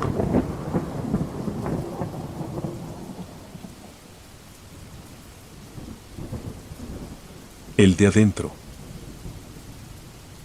No me pagan por creer, me pagan por acompañar, por encender velas, cambiar el agua de las flores, barrer el pasillo cuando alguien rompe el silencio con una taza. En 2017 trabajaba de auxiliar en una funeraria pequeña de la colonia Urías, en Mazatlán, turnos partidos, a veces me tocaban velorios en casas, capillas improvisadas en patios con techo de lámina, sillas blancas de plástico, café ralo y pan dulce en charolas de aluminio. Yo llegaba con el carro, ayudaba a bajar el féretro, acomodaba los cirios, revisaba el ventilador para que el calor no reventara los arreglos, y me quedaba por si se ofrecía algo. Ese sábado el muerto era un hombre de 50 y tantos, camionero, infarto en carretera, rostro pesado, bigote cano, manos gruesas cruzadas con un rosario de madera. Todo normal, pensé, hasta que el niño empezó a correr alrededor del ataúd. Era de los sobrinos, 5 años a lo mucho, playerita con un superhéroe, tenis con luces, el cabello pegado a la frente por el calor. Daba vueltas midiendo el largo de la sala, pasaba junto a los arreglos, rozaba la cera derretida, y en cada vuelta asomaba la cara al vidrio del ataúd como si buscara su reflejo. Las señoras lo regañaban sin ganas, el padre del muerto apretaba los labios y seguía rezando, yo me mantenía cerca por si tiraba algo. A la tercera vuelta se detuvo junto a la cabecera, apoyó las 2 manos en el borde, clavó los ojos en el cristal, y sonrió con una confianza que en esa sala no tenía nadie. Le preguntaron con quién jugaba y dijo, sin miedo, que con él. Señaló adentro, ni siquiera al rostro del difunto, sino al espacio oscuro entre la barbilla y el cojín de satín, como si supiera que ahí cabía alguien más. Nadie se rió, nadie hizo broma, el comentario cayó como un vaso de agua en un piso de cemento caliente. La hermana del muerto se santiguó, la madre soltó un hipo, el ventilador metió un chillido largo. Yo seguí recogiendo vasos, fingiendo que no había oído, pero me quedé atento a las puntas de los dedos del niño, marcando huellas en el vidrio limpio. El velorio avanzó en su modo de siempre, papel aluminio arrugado, moscas audaces, murmullos de vecinas que venían más por compromiso que por cariño, la radio del vecino con banda a lo lejos, y la casa quieta en su centro como si respirara por turnos. El niño volvía a pasar, ahora en zigzag, ahora en puntas para no hacer ruido, y de pronto se escondía tras la mesa de la comida, esperaba, salía de golpe, se colocaba junto al vidrio y contaba bajito como si jugara a la escondida con un compañero invisible. Nadie lo sacó de ahí, quizá por cansancio, quizá porque cada quien traía su duelo y su miedo acomodado en un rincón. La primera cosa rara la vi cerca de la medianoche. El calor bajó un poco y se formó una capa de humedad en el cristal. Solo una bruma fina, nada nuevo, pasa cuando se junta tanta gente y no hay corriente de aire. Fui por un paño para limpiarlo, me acerqué y entonces distinguí una línea curva trazada desde adentro, como si un dedo pequeño hubiera dibujado un semicírculo buscando la orilla. No eran marcas de afuera, no era grasa de mano, la curva nacía bajo el vidrio, atrapada entre el barniz y el reflejo del foco, una sonrisa incompleta. Pegué la cara para ver mejor y sentí un golpecito seco contra la madera, un toque solitario, uno solo, luego nada. Dejé el paño sobre la mesa y me aparté. No dije que había sido el ataúd, dije que había sido mi imaginación, me repetí que el ojo en vela inventa golpes como quien inventa excusas para no dormir. A la una apagaron la música y las oraciones se hicieron más espaciadas, quedamos pocos, 3 mujeres, el viudo sentado con el cuerpo hacia adelante, yo junto a la puerta abierta para fumar sin dejar que el humo entrara. El niño seguía despierto, los ojos brillantes, una quietud nueva, ya no corría, solo se plantaba frente al cristal y movía la cabeza como si respondiera a algo. Dejó un carrito rojo sobre la tapa, lo empujó despacio, lo detuvo, lo acercó de nuevo al borde, y susurró sin voz. La abuela lo tomó del hombro y lo llevó a la cocina, regresó sola con un vaso de agua y la cara cansada, dijo que el niño no quería dormir, que decía que él le estaba enseñando a contar. A esa hora, en velorios, uno acumula pequeños absurdos, vasos que se llenan solos porque alguien está atento, cucharitas que desaparecen, sillas que cambian de lugar sin ruido, yo no suelo hacerles caso. Pero el segundo golpe fue claro, 2 toques seguidos, como nudillos impacientes. Retiré el ventilador pensando que el sonido venía de las aspas, lo apagué, el calor cayó de golpe y el olor de las flores se volvió espeso, dulzón, pegajoso. Los toques no volvieron, pero el vidrio amaneció con otra figura, esta vez una línea recta cortando la curva, una especie de techueca, de niño que aprende a hacer letras. Me dieron ganas de abrir el ataúd y limpiar por dentro, era absurdo, lo sé, no se abre una caja una vez presentada, pero el impulso fue tan físico como la sed. Me contuve las manos, regresé al umbral, miré la calle, respiré aire tibio. El viudo cabeceaba, las mujeres decían su rosario como si de repetir el nombre de alguien se obtuviera permiso para traerlo de vuelta. El niño regresó y puso la frente en el borde del cristal, dejó que el frío del vidrio le aplanara el cabello, estiró los brazos como quien mide una puerta y sonrió sin dientes. Dijo, bajito, que él no quería que apagaran la luz, que le daba miedo quedarse encerrado. No pregunté quién era él, no hacía falta, el hombre adentro tenía arrugas, bigote, espalda ancha, nada de eso coincidía con el lenguaje y el juego de un compañero imaginario. Me acerqué al lado opuesto de la caja, ahí donde nadie se para porque no hay nada que ver, retiré un poco el faldón de tela, asomé la linterna del celular y vi debajo del marco 2 calcomanías pegadas al satín, dibujos de estrellas ya levantadas en una esquina y un borde de cinta vieja, amarilla, mal arrancada. Ese ataúd había llevado a otro antes, un niño quizá, uno que alguien adornó con prisas o con amor, uno que se fue tan ligero que los de la funeraria limpiaron poco. No era raro, a veces se alquila, se tapa, se rehúsa, negocio es negocio. Me supo a mentira, a prisa ajena mezclada con la nuestra. A las 3, la casa quedó muda. El viudo se quedó dormido con los codos en las rodillas, las mujeres se fueron a un cuarto al fondo, yo me quedé solo en la sala, vigilante por oficio. El niño no estaba. Pensé que al fin lo habían obligado a acostarse, aproveché para llevar la basura a la puerta, regar con una jarra las macetas, estirar la espalda. Fue entonces cuando escuché el arrastre, no largo, apenas un roce de llantas de juguete sobre madera barnizada. Entré de vuelta y lo vi, el carrito rojo avanzando un par de centímetros sobre la tapa, sin impulso, sin mano, solo el leve movimiento de algo al otro lado del vidrio, un aire contenido empujando en dirección contraria. Tragué saliva, di 2 pasos y paré. El golpe vino al final, 3 toques, 1, 2, 3, con el compás desparejo de quien no ha aprendido a marcar tiempos.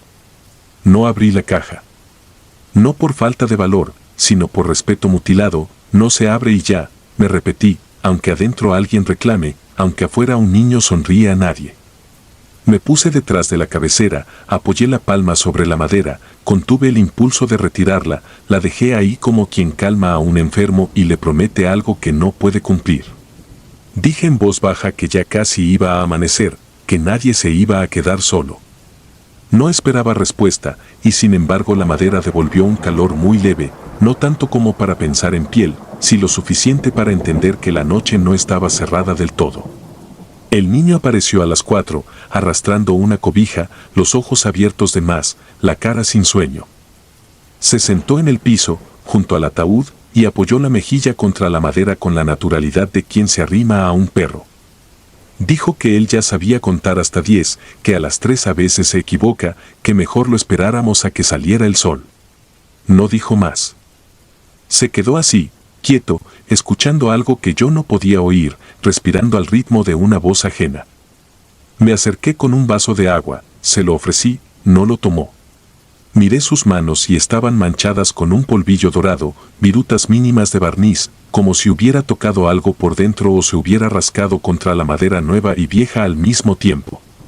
El amanecer no hizo ruido, lo vi llegar por la ventana como quien ve deshacerse un hechizo, las sombras se encogieron, el vidrio dejó de sudar, las flores recuperaron su forma. Las mujeres salieron y retomaron el rosario, el viudo abrió los ojos sin entender por qué dolían los codos, el niño por fin aceptó el agua y se le cayó el carrito de las manos. Yo aproveché para limpiar por fuera el cristal, pasé el paño en círculos, quité la bruma, y las marcas de dentro, esa curva y esa T mal hecha, desaparecieron como si nunca hubieran existido. Me quedé con la duda de si alguna vez estuvieron, con ese tipo de duda que no se cura con café. A las 10 llegaron los de la funeraria para llevar la caja al panteón, ayudé a atornillar los seguros, coloqué el crucifijo, ajusté el faldón y cuando levantamos, el carrito cayó y rodó hasta mis pies. Se lo di al niño, me miró como si yo supiera más de lo que decía, y no dijo nada. En la tarde, de regreso al taller, me tocó limpiar el carro fúnebre. Abrí el compartimento donde guardamos las herramientas y entre una llave Allen y una bolsa de tornillos había una bolita amarilla de plástico, de esas que vienen en los huevos sorpresa, con un sticker de estrella pegado a medias. No pregunté de quién era, lo tiré a la basura y, después, sin pensarlo, lo saqué de nuevo, lo guardé en mi bolsillo como si me estuviera cuidando de tirar también la explicación. Desde esa noche no me molesta que los niños corran en los velorios, lo que me inquieta es cuando se detienen de golpe y miran hacia adentro, como si tuvieran instrucciones. He visto de nuevo la bruma en el vidrio, las líneas torpes, el arrastre mínimo de un juguete sin mano, el compás de 3 golpes asomando en el silencio. No lo cuento porque la gente cree que en los velorios todo es superstición, lo escribo aquí para no olvidar el detalle que me convenció del todo, la marca pequeña en el satín, a la altura de la barbilla, el círculo gris de una frente que no era la del hombre con bigote, una frente del tamaño exacto de la del niño que no dejaba de sonreír, una frente que pedía luz, juego, compañía, y que encontró ambas cosas en la caja equivocada. Yo estaba ahí, con la mano abierta sobre la madera, contándole números a nadie, esperando a que amaneciera para poder mentirme de nuevo, para poder decir que no escuché, que no vi, que el de adentro solo fue un invento de calor y cansancio, cuando en realidad respiró conmigo, golpeó 3 veces, y se quedó.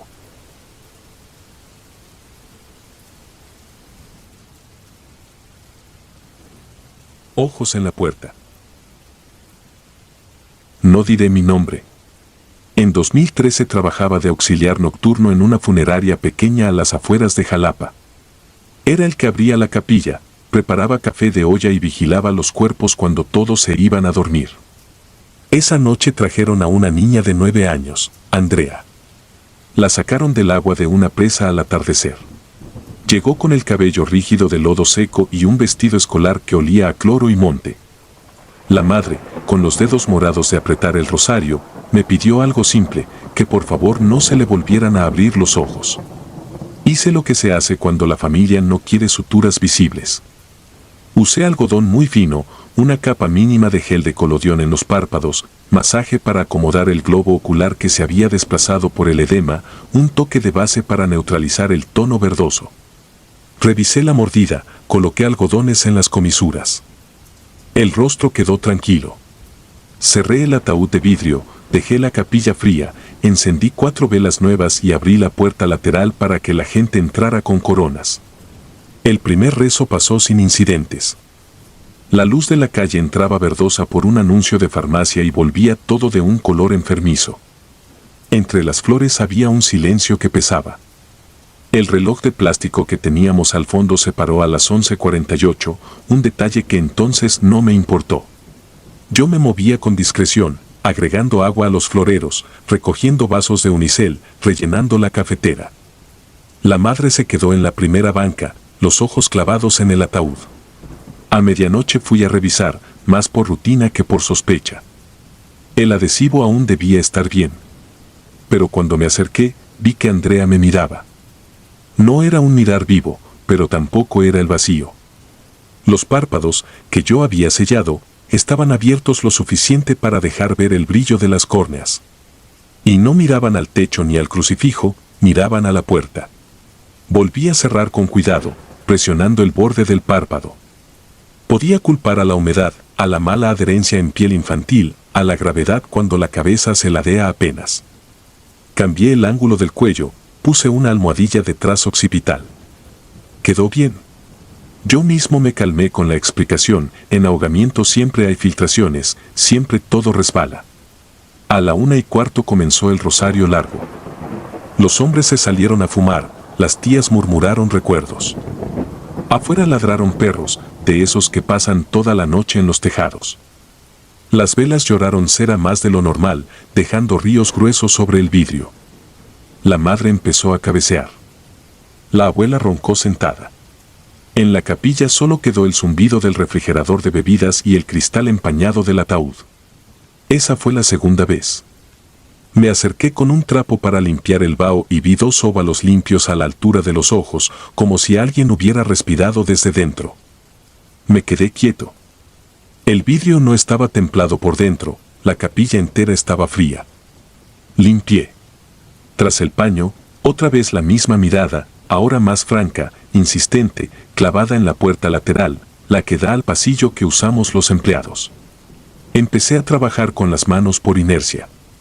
Un poco más de adhesivo, mínima presión con torundas, un descanso para no romper la delicadeza del párpado infantil. Me repetí lo que nos enseñan, la piel de niño no sostiene, el colodión se pelea con los restos de humedad del lago, el gas post-mortem empuja por dentro. Todo puede explicarse. Todo, menos el ángulo exacto de esa mirada. A las 2:10 sonó el celular de la madre. No quiso contestar. Lo apagó y lo guardó. Yo me hice el distraído. Salí al pasillo y probé la puerta lateral. Entra aire frío allí cuando la calle se queda vacía. Había un olor raro, no a flores ni a químicos, sino a lodo removido, a pasto mojado pisoteado por muchos pies. Cerré con pestillo. Volví a la capilla y encontré un juguete donde antes no había nada, un valero pequeño, de madera de colores, apoyado en la segunda banca. Nadie lo reclamó. Nadie lo vio. Lo guardé bajo el mostrador junto a los misales, de espaldas al ataúd, sin querer darle importancia. Las velas chisporrotearon como si el pabilo estuviera lleno de agua. La madre se abrazó a sí misma y, sin mirarme, dijo que él no iba a llegar. No supe a quién se refería. Yo solo asentí, por no quebrar ese frágil equilibrio que a veces tienen los dolientes, en el que una palabra puede soltar el llanto o el grito. A las 3:17 tocaron la puerta principal 3 veces. Nadie afuera. Los perros callaron de golpe y el zumbido del refrigerador pareció hundirse. Un hilo de aire recorrió el suelo, levantando polen y pétalos. El vidrio del ataúd se nubló desde adentro, como al principio. Cuando limpié, la niña me miraba otra vez, ahora con más blanco visible, con ese brillo lechoso que da la refracción. La línea de la boca, que yo había dejado en neutral, tenía una tensión apenas perceptible, como quien se prepara para nombrar algo. Yo, sin admitirlo en voz alta, pensé que esperaba. No a nosotros, no a las oraciones, sino a alguien puntual, del otro lado de la puerta. Fui por el kit de sutura. No me enorgullece decirlo. No me gusta coser párpados en capilla, sin la luz correcta ni la privacidad, pero hay veces que la estética de la despedida depende de una decisión simple. La madre dormitaba, los demás también. Abrí la caja, enhebré, sostuve el párpado con pinza. En cuanto apoyé la aguja, el ojo derecho cambió. La pupila, que en muertos suele ser una moneda apagada, se contrajo apenas, lo suficiente para que mi reflejo se partiera. No fue imaginación. Lo vi, lo sentí en el pulso. Retiré la aguja. No cosí. En lugar de eso, coloqué un par de monedas tibias que traía en el bolsillo, una vieja recomendación de una rezandera que venía a la funeraria los domingos. No hacen nada, pero tranquilizan. Las dejé allí unos minutos, cubiertas por el párpado. Al retirarlas, el párpado obedeció. Cerré el ataúd. Caminé de espaldas 3 pasos. Respiré. A las 4:02 otra vez el celular. Esta vez sí contestó la madre. Escuché su voz quedarse sin aire, una palabra rota, un no que no salió completo. Colgó sin mirarme. Me pidió, casi sin voz, que dejara la puerta lateral entreabierta. Lo hice. El pasillo quedó en penumbra. El anuncio verde de la farmacia volvió a pintarlo todo. Un olor a río entró con calma, sin prisa, con esa sal fría que no corresponde a una presa. Se marcaron 2 huellas húmedas en el piso, descalzas, que iban del umbral a la banca primera. No avanzaron más. En ese tramo, la niña dejó de luchar con los párpados. Cerrados, por fin, como si la orden hubiera llegado desde el pasillo. Nadie más vio las huellas. Yo limpié sin decir nada, porque hay cosas que, si se nombran, se vuelven insoportables. A las 5:20 apareció la abuela con un vaso de café. Me agradeció por haberla dejado pasar. No supe a quién se refería. Asentí otra vez. Mucho después supe lo que la llamada de las 4 traía. El padre de Andrea, operador de una panga en la presa, había desaparecido al atardecer. Lo encontraron de madrugada, enganchado en la red, con los ojos abiertos. Lo traían camino a la ciudad cuando llamaron a la madre. No alcanzó la madrugada de ese velorio, llegó 2 días después, en otro ataúd, a otra capilla. Esa noche, la primera, la niña abrió los ojos 3 veces y siempre hacia la misma puerta. Cuando el pasillo se quedó con olor a agua y la puerta entreabierta, lo cerró sola. Desde entonces evito suturar si hay un pedido insistente de dejar pasar el aire. Hago lo técnico, no cedo al dramatismo, pero atiendo las pistas que no están en los manuales, los relojes que se paran sin pila gastada, el vidrio que se limpia solo en formas ovaladas, los juguetes que aparecen donde no deben, las huellas que no llegan tan lejos como querrían. Anoto la hora en una libreta que nadie ve. Anoto de dónde viene el olor esa noche. Anoto si los perros callaron en seco o si aullaron primero. Volví a ver el valero una semana después, cuando acomodaba mis sales para otro servicio. Estaba en el mismo cajón, húmedo al tacto como si alguien lo hubiera sostenido con manos mojadas. Lo saqué y lo dejé en la banca segunda. Ya no estaba cuando regresé con una corona. Nadie se lo pudo haber llevado, en ese momento la capilla estaba vacía. A veces pienso que lo recogió quien debía, ya a tiempo, ya sin prisa. No cuento esto para convencer a nadie. La mayoría de las cosas que pasan en una funeraria tienen explicación si uno quiere buscarla. La humedad abre, el colodión falla, el gas empuja, el vidrio suda. Pero hay noches en que la técnica se queda corta y la puerta lateral, la más humilde de todas, se vuelve frontera. En esas noches, cuando alguien no ha llegado, hay miradas que se niegan a cerrarse por cortesía, por terquedad o por amor. Y si uno hace silencio, de verdad silencio, puede oír los 3 golpes a la misma hora y el aire que entra como quien se anuncia. Entonces yo aflojo el pestillo, dejo un espacio y me hago a un lado. Nunca he visto entrar a nadie. Solo siento que la capilla se acomoda y que, cuando ya no hace falta, los ojos se rinden y descansan. Y la puerta, al fin, deja de llamar.